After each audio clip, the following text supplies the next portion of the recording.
In this demonstration, we will walk through the process of creating a unit of measure in Unity.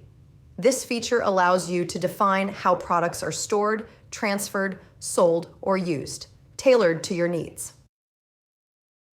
To begin, navigate to the Products section in the main menu. Click on Unit of Measures. This window displays all units of measure within the node you are currently working on. To add a new unit of measure, click on the plus button under Units of Measure window. Under Units of Measure details, type in the name, this part's required, and if needed, add an abbreviation for the new unit. Click the tick button to save.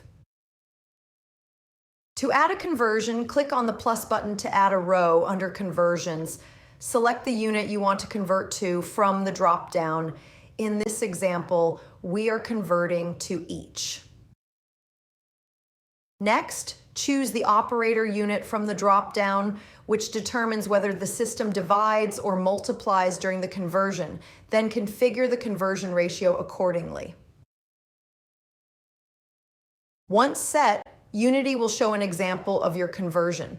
Click the tick button to save. To add a batch unit of measure, follow the same steps as for a standard unit. The key difference lies in calculating the appropriate conversion ratio based on your production output.